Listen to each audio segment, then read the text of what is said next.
Christiane Taubira s'est officiellement lancée dans la course ce samedi depuis la ville de Lyon. On en parle avec notre invité Pascal Perrineau. Bonjour à vous, vous êtes directeur du Centre de recherche politique pour Sciences Po Paris.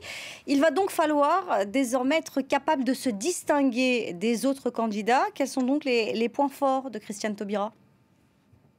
Écoutez, Christiane Taubira arrive sur le tard, puisque pour l'instant, le paysage des gauches est déjà occupé par 5 candidats. C'est la 6e candidate.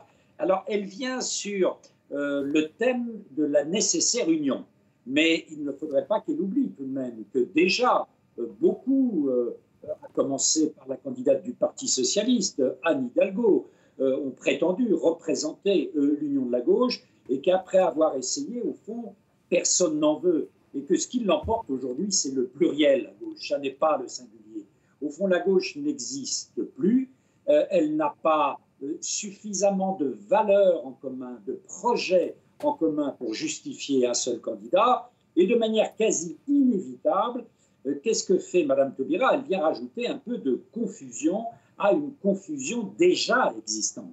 Parce que les sondages cherchent depuis maintenant à peu près une semaine à évaluer le poids de Mme Taubira. Et quand on regarde le dernier sondage d'intention de vote de l'Institut ELAB, par exemple, c'est 4% d'intention de vote pour Mme Taubira. Donc elle ne semble pas pouvoir emporter la mise, pouvoir s'imposer par rapport aux autres candidats. Alors elle compte certainement sur la primaire populaire. Mais est-ce que cette primaire populaire sera suffisante pour lancer sa candidature? On peut en douter, surtout qu'à l'heure d'aujourd'hui, la gauche, il faut bien le reconnaître, n'a jamais été aussi faible de son histoire. Parlons un peu de son programme maintenant. Elle a une certaine popularité, il faut le dire, auprès des jeunes, Christiane Taubira. Des jeunes pour lesquels elle propose ce samedi un revenu minimum de 800 € pour qu'ils puissent se concentrer sur leurs études. On le sait, les jeunes ont connu un moment très compliqué avec les confinements successifs, avec la pandémie. On a vu des jeunes avoir faim, faire la queue pour demander de l'aide.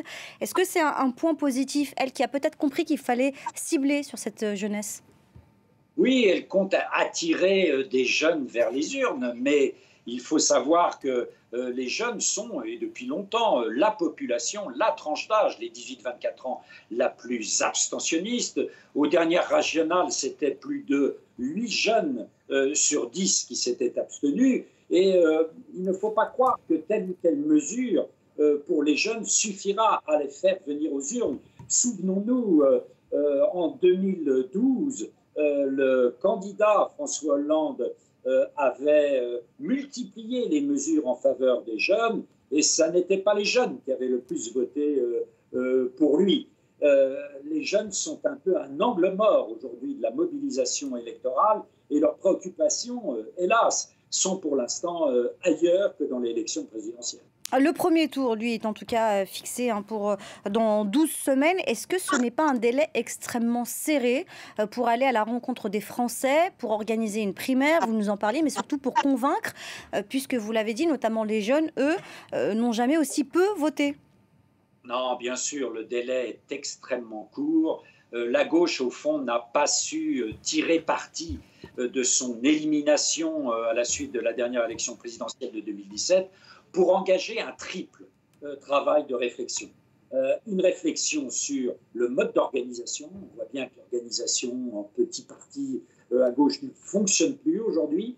Une réflexion sur le leadership. Aucun leader ne s'impose. Il y avait encore jadis des hommes comme Jospin, comme François Mitterrand. Où sont ces leaders, ou même François Hollande, où sont ces leaders aujourd'hui? Et une réflexion sur la stratégie. Le gros problème, je crois, la grande difficulté de la gauche, c'est que beaucoup d'électeurs, à commencer par des électeurs de gauche, se disent mais qu'est-ce que la gauche a à dire à la société post-industrielle ouverte que nous connaissons aujourd'hui, et ils ont beaucoup de mal à entendre des réponses convaincantes. Merci beaucoup Pascal Perrineau pour votre analyse. Je rappelle que vous êtes directeur du Centre de recherche pour Sciences Po Paris. Merci à vous.